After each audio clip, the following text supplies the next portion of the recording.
Hello ছোট বন্ধুরা, তোমরা আমার লিলির প্রত্যেকটা ভিডিও বা পিকচারে এত বেশি রেসপন্স দিছো যে এখন আমি লিলি দিয়ে স্টোরেজ বক্সও বানাই ফেলছি। এই এমডিএফ বক্সটা আমি নিয়েছিলাম মিবাস্কি থেকে। প্রথমেই ভালোভাবে জেসো দিয়ে কোট করে নেওয়ার পরে আমি আমার যে বেস কালারটা চুজ করেছি সেটা অ্যাপ্লাই করে নিব। যেহেতু আমি লিলি দিব উপরে, সেই জন্য আমি তার বেস কালারটা পুরোটাই গ্রিন কালার রেখেছি, যাতে মনে হয় একটা গাছের উপর লিলিটা ফুটন্ত অবস্থায় আছে।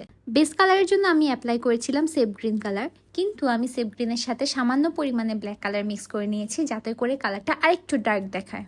এরপর লিলির প্রত্যেকটা পার্ট আমি ক্রিয়েট করেছি মোল্ডেড ক্লে দিয়ে। প্রথমে একটা কাগজের মধ্যে লিলির পাপড়িগুলো এঁকে নিয়ে সেই মোতাবেক আমি প্রত্যেকটা পাপড়ি মোল্ডেড ক্লে দিয়ে বানিয়ে নিয়েছি, এবং কিছু কিছু জায়গা একটু উঁচু রেখেছি বা একটু নিচু করে দিয়েছি বা একটু টুইস্ট করে দিয়েছি, যাতে করে মনে হয় লিলিটার পাপড়িটা একটু রিয়েলিস্টিক।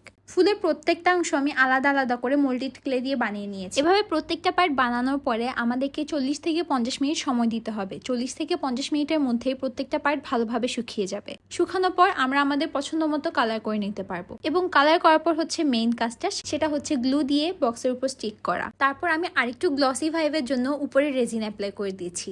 এই তো রেডি আমার ফুলের বাক্স। এত সুন্দর একটা ফুলের বাক্স তোমরাও কিন্তু নিজেরা চাইলে বানিয়ে নিতে পারো। তার জন্য প্রয়োজনীয় প্রত্যেকটা প্রোডাক্ট তোমরা পেয়ে যাবা মিবাস্কি পেজে। এরকম আরো অনেক ধরনের আর্ট ম্যাটেরিয়াল আছে। So don't forget to follow there page. Also let me no আমার ভিডিও তোমাদের কেমন লেগেছে। টাটা।